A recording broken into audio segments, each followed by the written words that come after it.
Hi everyone, welcome and thank you for joining us today. My name is Jean, the Digital Event Manager at Connecting Up and TechSoup New Zealand. We are part of the Info Exchange Group, a not-for-profit social enterprise that tackles the biggest social challenges by creating use of technology. Today I'm excited to welcome you to join Amazing, Great and Memorable AGMs with Belle Timby, the owner of Digital Services Lab. So other than being a website specialist working with not-for-profits and for-purpose businesses, she also runs digital strategy training and enjoys presenting on podcasts and webinars. She's a serial volunteer that have supported many communities organizations from the board level. Belle lives in the beautiful tiny town of Malakuta on the far east coast of Victoria. And in her downtime, you'll find her on the beaches with her dogs and husband, or cooking up a storm in the kitchen. Before we begin, we'll start with a bit of housekeeping. All lines are muted, so if you have any technical issues, please type into the questions box and I'll be here to assist you.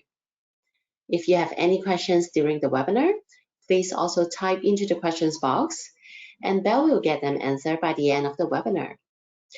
We really encourage you to ask as many questions as possible to make these sections very interactive. There's no silly questions. Please note that your questions and comments will not be appear to the entire group. This webinar is being recorded. You'll be receiving the recording and the presentation deck in 1 to 2 business days. Finally, I would like to remind you that there's a short survey at the end. Please help us to complete that for even better experience in the future. All right, now I'll pass on to Belle for today's section. Thank you. Thank you, Jean. Hello, everybody. Hope everybody is well today. I just wanted to start by acknowledging the traditional owners of the lands on which we are meeting, and I pay my respect to elders past, present and emerging. Sovereignty has never been ceded. It always was and always will be Aboriginal land. So I just want to take you through today why we're here. So I'm hoping to assist you to build strategies to craft an engaging annual report, some ideas to make your AGM memorable, and to give you some tips for speaking well at your AGM, and then making it count. So we put a lot of work into our AGMs and our annual reports, and I think that you can share all the great things you did over the course of the year through a content plan. So I'm also going to talk about that, so that all that hard work doesn't go to waste and it helps your organization shine. So my guest presenter today was going to be the fabulous Debbie Wood. However, she can't join us as she's out working today, and the dates couldn't be changed of either this webinar or the thing that she's doing now. So we're going to miss her, but she does join us briefly in the form of a video and has illustrated some of the slides in this presentation. So she's still contributing even though she's not directly here. Debbie's a business owner and my #1 go-to for graphic recording and illustrations. If you want to do something special to wow an audience and turn heads, then Deb is the person that I go to. So Deb has worked across industry with all sorts of clients from the not-for-profit space, including Oxfam, Stroke Foundation and Heart Foundation, Food Bank, Uniting Age Well, International Women's Development Agency. So she really does know what she's talking about. And as I said, she did provide content for today, so I am giving her some kudos throughout this presentation. And Jean gave me a very lovely welcome. I just wanted to also mention that I am from Digital Services Lab, and we are a small team of professionals dedicated to working with charities and ethical businesses to amplify their online presence. We offer web design and development. We do website care plans. Our specialization is WordPress. We also do graphic design for annual reports and infographics. And I am a Toastmaster, so I've done a little bit in the speaking field for many years, and I do get out to a lot of workshops and presentations, and that's where the knowledge that I share comes from today. Also, I have done a lot of leadership in not-for-profit organisations, being presidents, vice presidents, secretary, treasurer. I am a serial volunteer, and I've been able to, I guess, be lucky enough to be at a lot of AGMs. Some of them have been very boring, I'll admit, and some of them have been a little bit more fun. So today we're going to talk about how we make it a little bit more fun.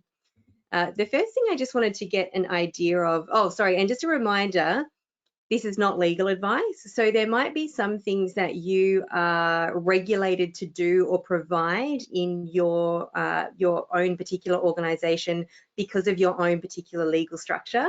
So you need to be aware of what those legalities are. And this is not legal advice. This is about how you put your best foot forward at this time of year. And for most of us, that time of year is coming up very soon, being the end of one of the financial years. I wanted to get an understanding of your organisation and if you have a strategic or an operational plan, because that's going to help us form the basis of what we might add into an annual report. So Jean, could you please bring up the first poll? Sure, no worries at all. All right, so, okay, the poll is launched. Can you see that? Yep. Yeah, I can. So does your organisation have a strategic or operational plan? No, yes, or we're working on it. Perfect. So now we have 80% voted. Let's give a couple of seconds. Thank you. No worries. Okay, all voted. So let me now share the poll results. Okay, Yep, excellent. Excellent. So 88% of us do have a strategic or operational plan, working on it for 6% and no for the other 6%. So that's okay. Bear with me for the 6%, which might actually equivocate to one person. And you can take that poll down now, Jean. Thank you. No worries. So the next part of this presentation is around annual reports and what should be contained in an annual report. So a good starting point here is a question for you. What is the point of an annual report? Who do you think you're writing the annual report for? And who are the people that are turning up to the AGM? Beyond that, who will you send your annual reports to once your AGM is done? I think that a lot of the time when we do an annual report, we think, oh, it's that time of year again. This is so useless. I put all this work into this. It impresses my board. Maybe we show it to a couple of people that turn up to the AGM and it feels like a big waste of time. It absolutely doesn't have to be like that. And whilst we do have annual reporting requirements with either the ACNC, Consumer Affairs Victoria, or whoever your state-based regulator is, it's important to remember that your annual report can be a real stepping stone into showing how professional you are and how much of an impact you've had over the year. So I think if you can flip the way that you see the annual report, if you do think it is one of those very annoying high level of input of work required for not much of a result, if you can flip that and think about how you can use this as a tool for marketing your organisation, for sharing information about the great work you do throughout the year, then that's a really good mindset to be in. So the truth is the annual report is most likely to be read by your current staff, by people who are thinking of joining your team, your members, of course, your committee of management, your volunteers, and anyone else who turns up to your AGM. If you are clever, your donors, your funders, and your partners, whether they're high level or on the ground, should receive a copy of that annual report too, with a little note that says, hey, we've put a mention in here for you. So as you put your annual report together, keep this audience in mind first and foremost. Have you spoken to them and are you capturing that broad range of stakeholders? So let's discuss some of the basic information that is typically contained in an annual report, which is the slide that I have up at the moment. So you must introduce the organisation, of course. Not everybody knows everything about you. It might include an org chart. Some images of your staff and volunteers are great. You'll potentially include your strategic goals, or at least your operational goals for the year, so you're giving some context, and maybe a timeline, so how long your organization has been, like a history timeline. We opened here, these were the key milestones within our organization, so people can really quickly get an understanding of your organization. Try to keep it succinct and make a good use of images or illustrations to keep people turning the pages. An annual report should absolutely contain leader messages. So I also recommend, I've seen some of these leader messages, and whilst I understand there is a lot of information that we're really proud of, try and keep it to a word count, because the longer the message, the less likely people are to read it all the way through. So more succinct, to the point, with gratitude is fantastic, saying thank you to people. We don't need an essay from the leaders of the organization, and sometimes it can be good to combine both. If you have a CEO or a manager of the org plus your chair, and you combine both those messages, it just makes it a little bit easier for the reader without having to basically read duplicated information from multiple leaders.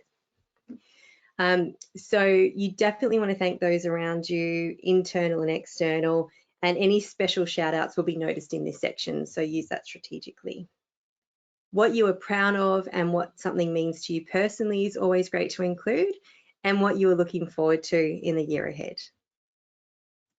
We then have impacts and highlights as something that should absolutely be contained in the annual report. So of course, depending on your service type and the types of data you collect over the course of a year, depends on the type of information you are going to report on. A logical place to start is, if you are lost on what you might report on, is how you are tracking with your strategic objectives.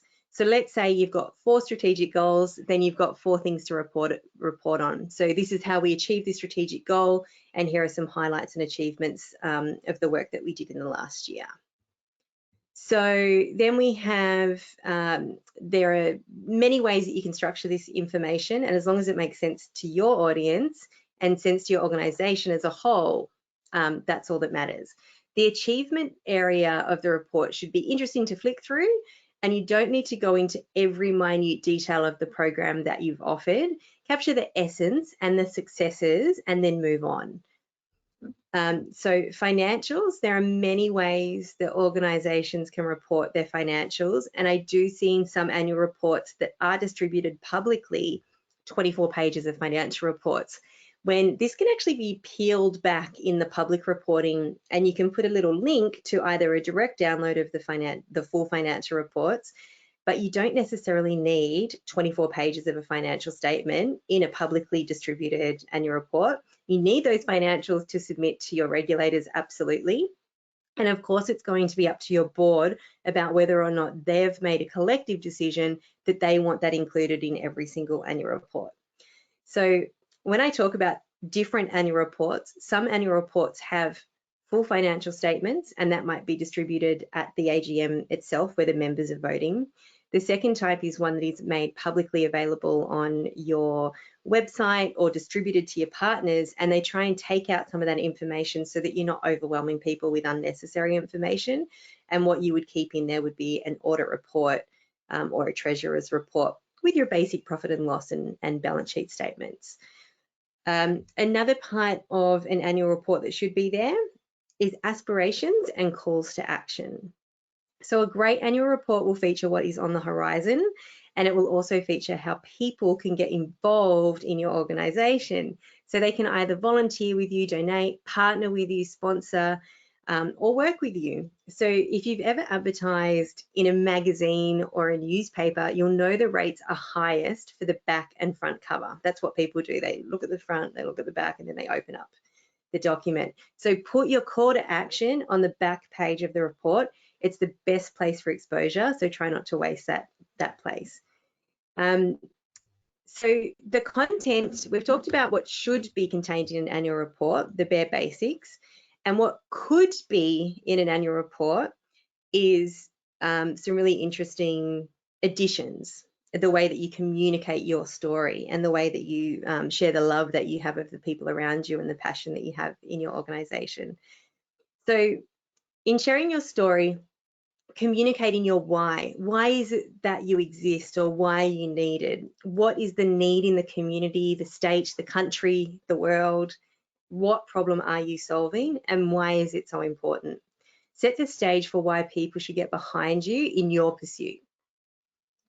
You can share your data in fun and interesting ways. So we should all be keeping track of the impact we are having through either qualitative or quantitative data. Now, the qualitative data is, that's the hard stuff. It's the things that we all relate to and understand as human beings. So having stories and quotes of your clients will not go lost in an annual report. A lot of people want to see what is happening for your client group. Can you have, if you, in the absence of having quotes directly from your clients, because sometimes that's not possible, privacy reasons, etc., can you get quotes from your staff or your volunteers to talk about how gratifying the work is, or something that gives an overview of what that is, and you can put that in a nice in a quote bubble on the report, and it really stands out beautifully. The quantitative data, it's still absolutely important, and people still connect with that data. Some annual reports that we see can have a little bit too much of it, so having to think about how you can display that in an infographic or a data bubble without having 10 to 15, maybe 20 numbers on a page, that data can get lost. So thinking about what the key data is that you want to represent is a really good way to not lose that impact that you've had, while also keeping the person engaged. Sharing the love through your annual reports is really important as well. So ensuring that you capture the gratitude and appreciation that you have for your supporters and your volunteers, introducing the team and the calls to action about what the person should do next is really important too. So I am now going to be covering Deb's slide, and this is around the power of visuals in an annual report. So there's nothing like telling a story with some powerful visuals. So using illustrations and infographics in your annual report to promote accessibility and understanding for those with English as not their first language or people with disability, it gives a greater understanding of the content, and the ideas will be had if they are accompanying visuals. So the ideas that you are sharing about your organisation are accompanied well with visuals, can be understood by a broader audience. I hope I've made that clear. A very small minority of people will read your annual report from cover to cover. However, with engaging infographics and illustrations like some of the ones Deb has here, you can certainly help to take the reader on a journey and tell that story. So again, infographics and illustrations create relationships between ideas and simplify concepts. So the cool thing is, if we create a series of illustrations for your annual report, we can also repurpose them for your presentations during your AGM. So anything that you do develop can be shared more broadly afterwards. It can be a part of your social media, it can go on your website. Visuals are never ending in their use.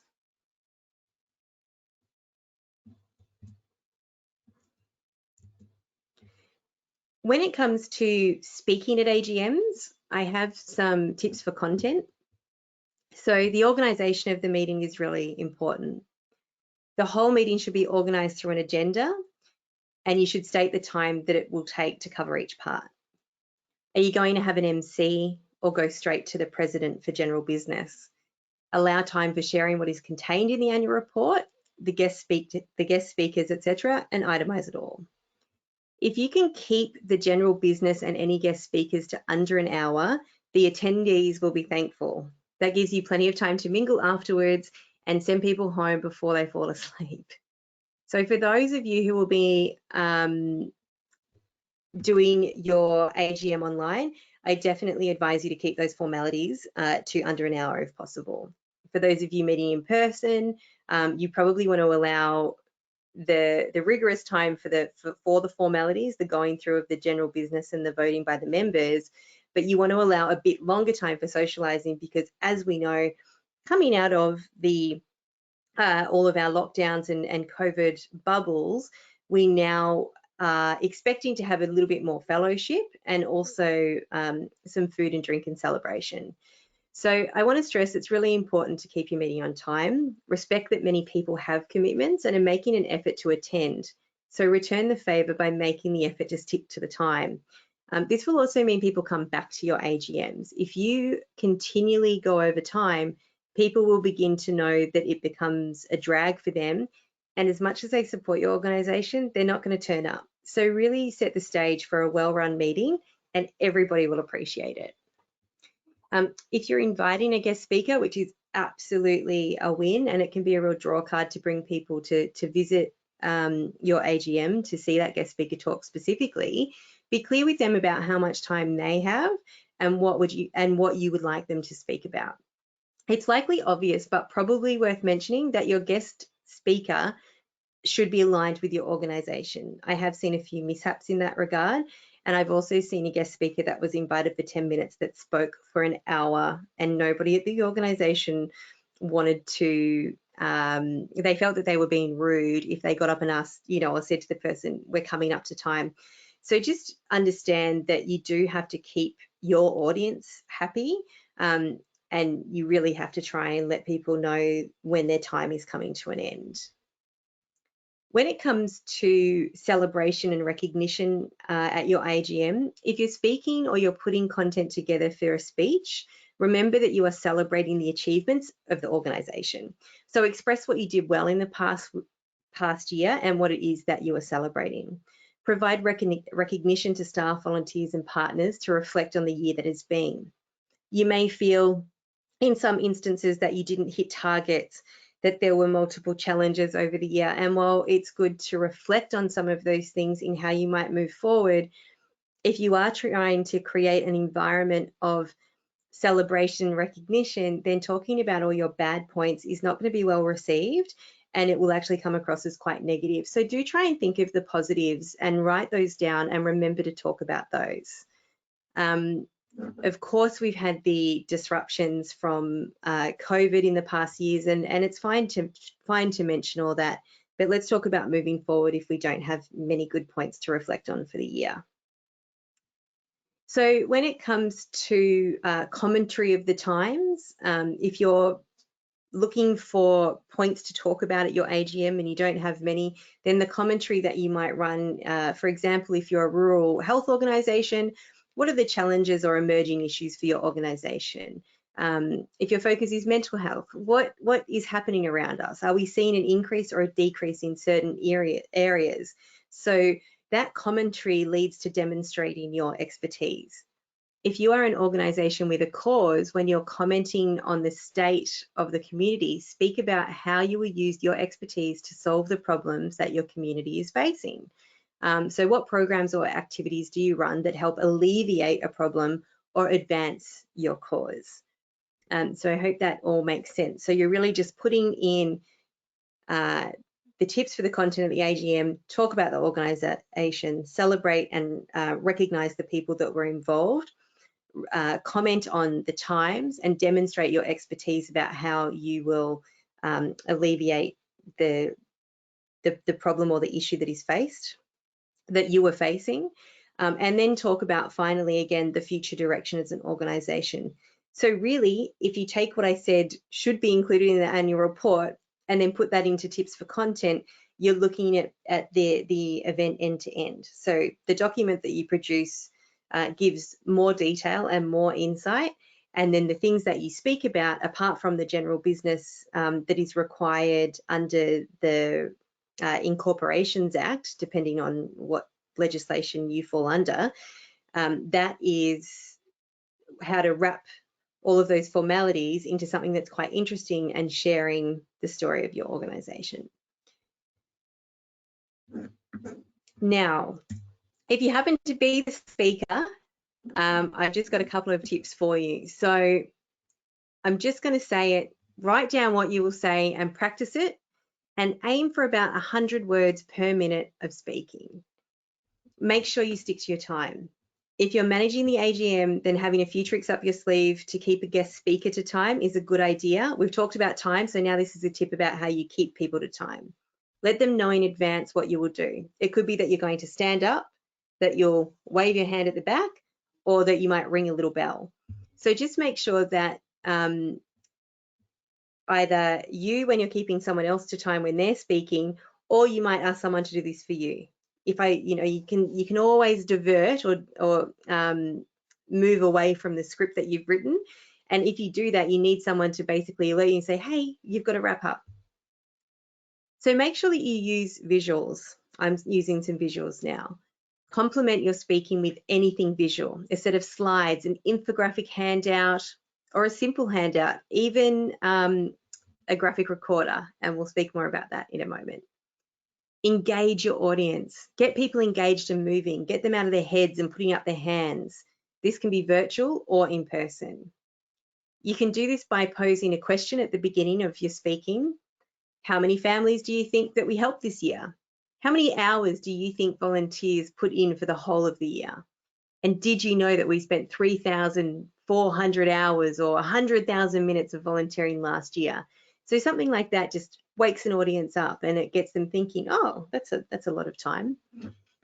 Structure what you say. Think about what you're going to tell people and then use these 3 basic principles. First, tell people what you're going to tell them. Second, tell them. And third, tell them what you told them.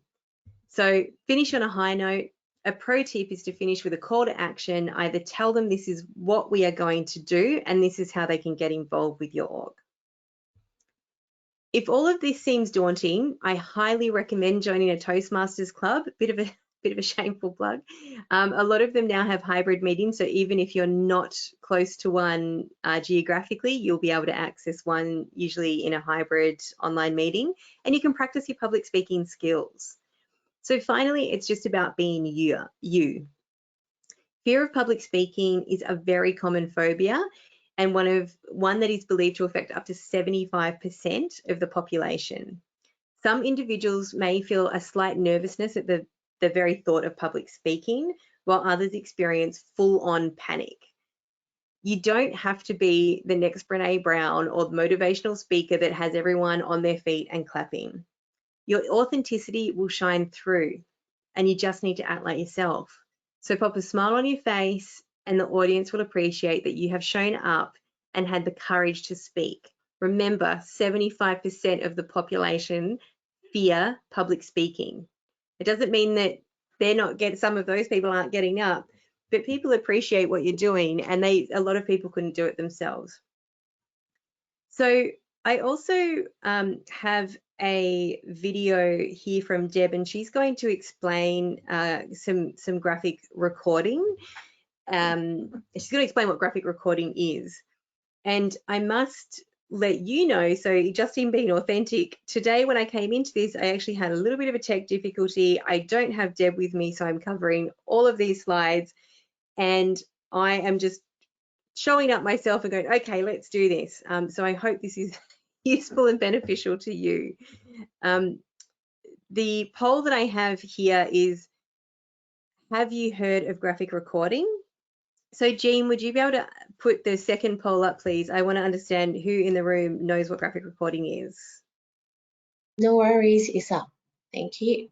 Thank you. So have you heard of, let me know if you've heard of graphic recording. Never, yes, or 10 minutes ago when Belle spoke about Debbie. All right, so we have about 80-ish voted. Let's wait for a couple of seconds, just a few of you more. All right, so looks like everyone got voted. Let me share the result. Thank you. Never heard, oh wow, this is so exciting. Okay, 73% have never heard of graphic recording, 0% yes, and 10 minutes ago. Okay, good, I'm glad you're paying attention to the 27% that heard about it 10 minutes ago when I mentioned it. Okay, so basically graphic recording is, sorry, I'm just pulling up my details here. Okay, It's almost commonly called graphic recording, but it can also be called scribing, visual facilitation, visual harvesting. It's had a bit of an identity crisis over the years. It's essentially taking information that is shared that can be quite complex and then recorded for a community of people. So here's an example from the Communities in Control, the Kindness Revolution with Hugh Mackay. So he spoke at a Communities in Control conference, and this is the graphic recorder, and it captures the specific details, the key information, and helps people remember what's being said. That's all I'm going to share about graphic recording, and I am going to play a 5-minute video for you now. Jean's actually going to play it, and that is about graphic recording that Debbie has prepared for us today. So she's going to show us. Thank you, Jean. No worries. So let me change to my screen. Give me 1 second. Thank you. All right. Cool. So I believe all of you are seeing my screen. Let me do the screen. Perfect.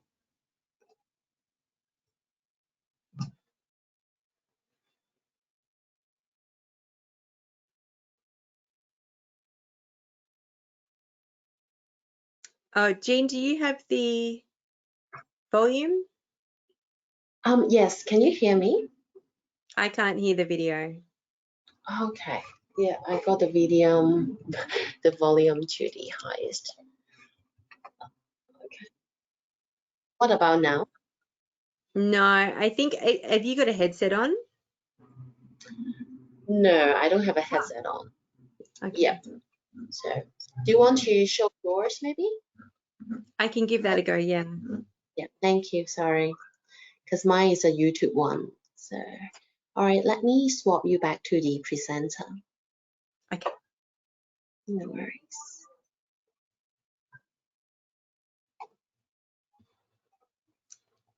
All done. Thank Pass it. you. Thank you. Okay, we'll give it another go. Sorry, everybody. This is a good living example. If something goes wrong, you just have to take a deep breath and hope for the best. Exactly. Hello, everybody. My name is Debbie Wood. I'm a professional. Is that showing?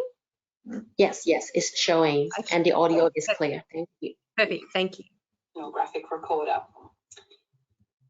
The graphic recording is a bit of an interesting job. A lot of people don't know what it means, but that's why I'm here today to share it with you. So graphic recording is this. It's the verb for what I'm doing here while somebody is talking. I'm capturing a visual representation of what they're saying in real time and sharing it with an audience. It's been around since the 70s, but didn't really take off until it was embraced by some of the big management consulting firms in the 90s. These days, you'll often see us capturing all sorts of workshops, conferences, and events, even AGMs all over the world.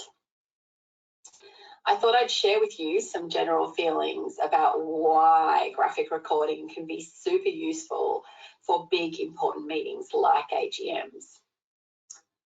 My first point is engagement. Human brains love visuals. Our brains can understand an illustration in 1/10 of a second. Our visual processing system is stronger than all of our other senses combined. We can absorb images with very little effort. Even though it may seem as though an audience is distracted by a graphic recorder because it's interesting and amazing and magical, what they're being distracted by is the actual content. They're being further immersed in what's being said, not actually distracted by a shiny thing.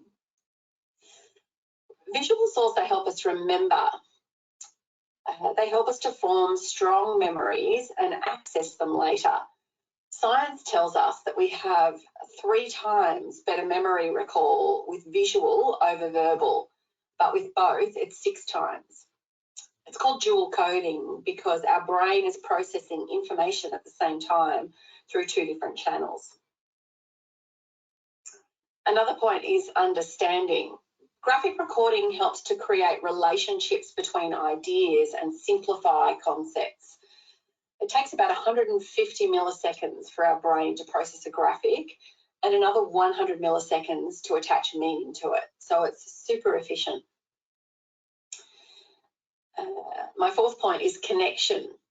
When we connect with a real-time graphic recording, our brains and bodies create an emotive experience.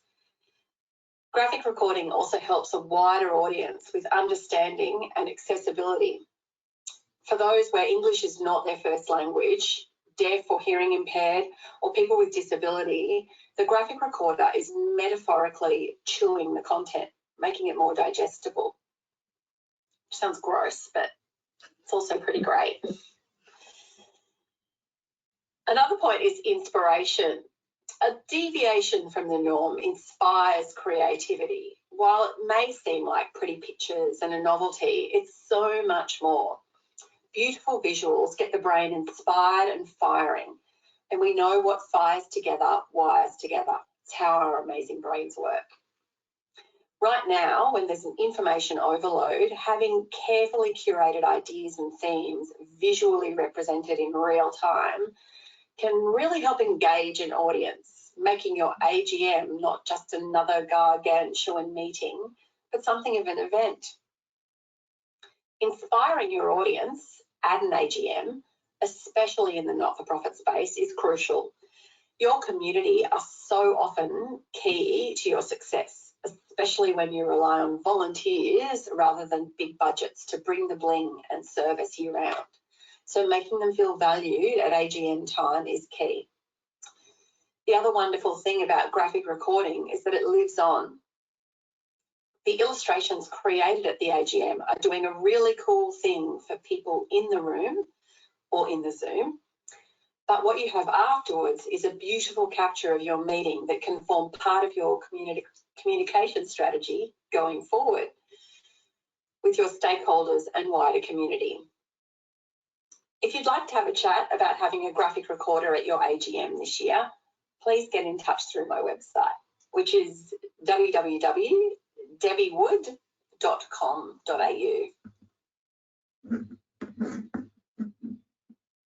Okay, so I hope that you now understand what graphic recording is. I like that Debbie put that video together while she was graphically recording what she was saying.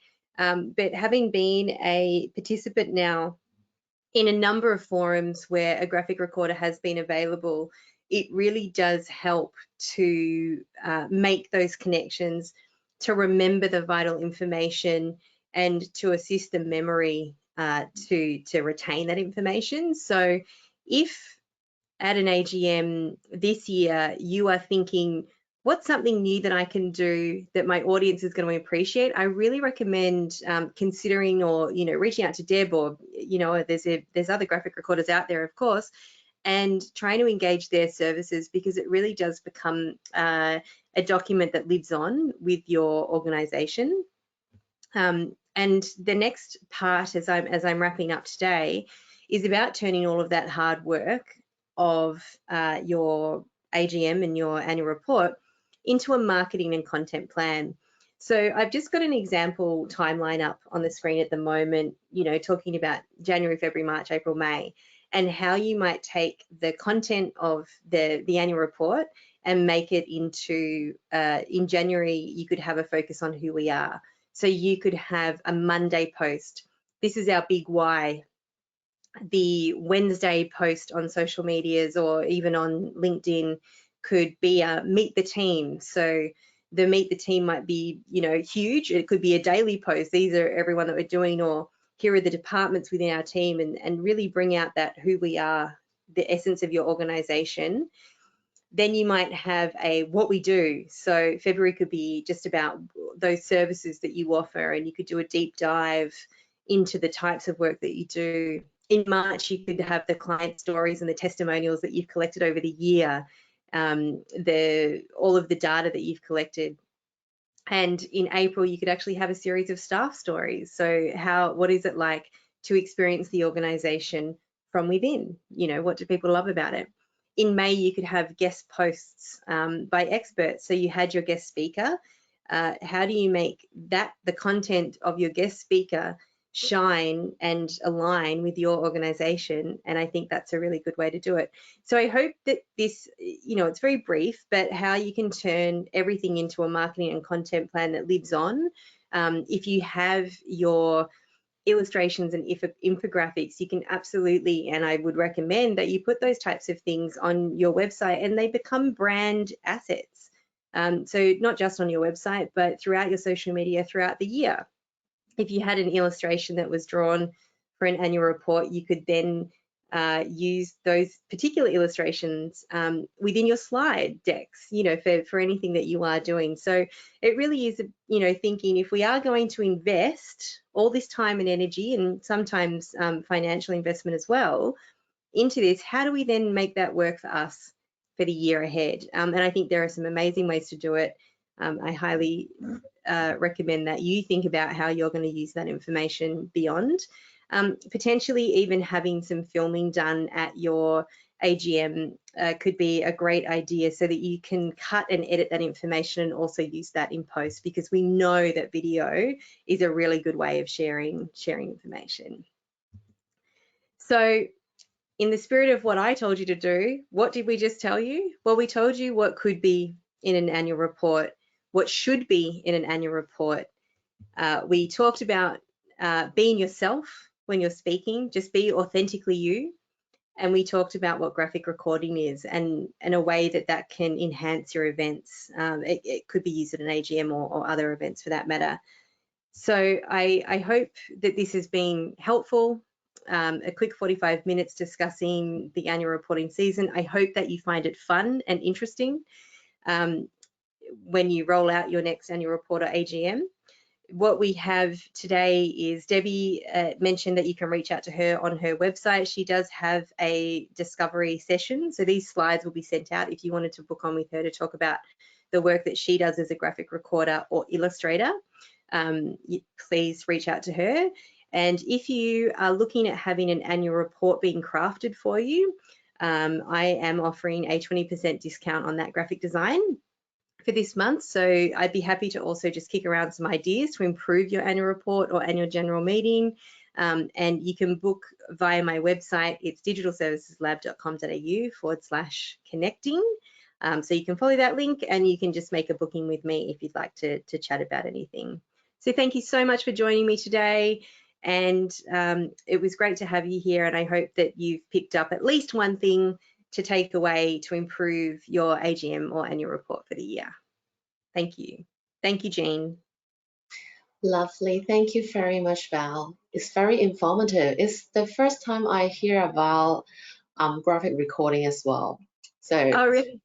yeah, so for us, I think it's like a really great highlight, because when I see the poll, like none of us really understand what is it about. So I'm sure we got a lot to take away. Yeah, absolutely. Yeah, lovely.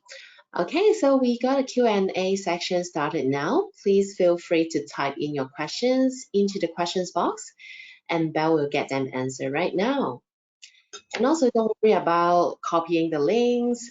So because we are going to send you the presentation deck in 1 to 2 business days. So you get all the informations. If you wanted to contact Belle or Debbie, that will be no problem at all. Okay, so we got the questions here from Hannah. Thank you for the presentation. So it seems like graphic recording would be a bit pricey activities. We are just a small non-profit organization with mostly volunteers. So do you recommend we can do something a bit like downgraded version using something free like Canva? What do you recommend? Yeah, look, I think that's an interesting question. I think one of the skills required for graphic recording is the skill of being able to, you know how Debbie said it was about digesting the content and then making it available to a wider audience.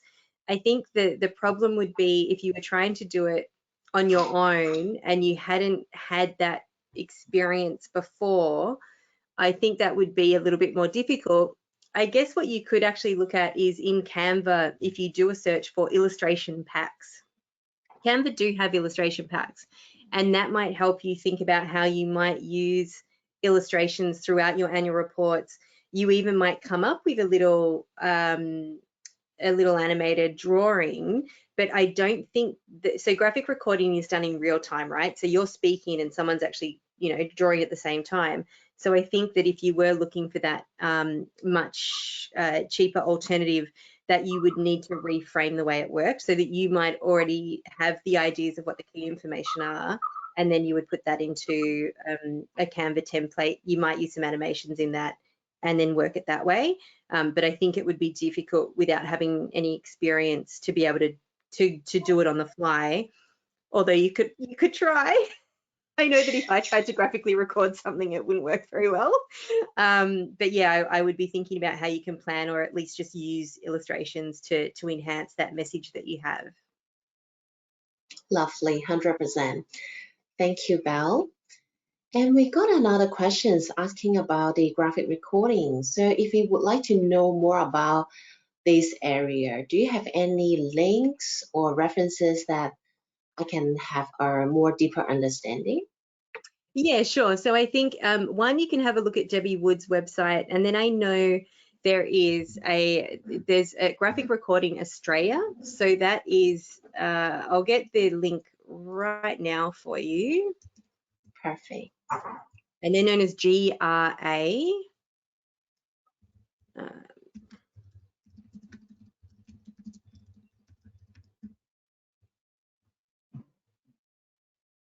Yeah, so it's graphicrecorders.org.au.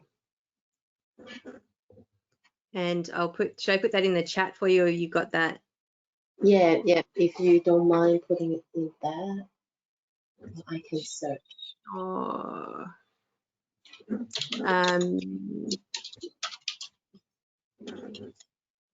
I'm actually not used to finding chat on these. I don't usually use it.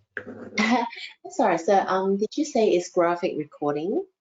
Graphicrecorders.org.au.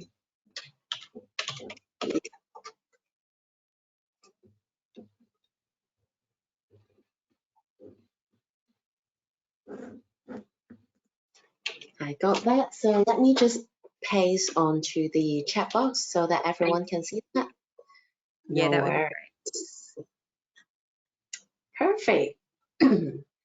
So it looks like it's a very informative link that all of us can go there for a deeper understanding, including myself as well. Yeah, absolutely. Perfect. All right, so it looks like that's pretty much for the questions. So before we finish up, Belle, do you have anything you would like to add? No, just thank you everyone for being here, and thanks for bearing with us as I was, you know, fumbled through a little bit of that. Had a little bit of an issue at the beginning. And yeah, just thanks everybody for coming, and I look forward to doing the next talk with Connecting Up. Lovely. Thank you so much for your time and an effort. It's really our honor to have you today. So I'm sure all of you is very happy with the sections. But before we finish, I'll just put myself as the presenter because I would like to show you something very exciting. Bear with me. All right. Okay. So I'm sure all of you are now seeing my screen. So this is a Connecting Up website.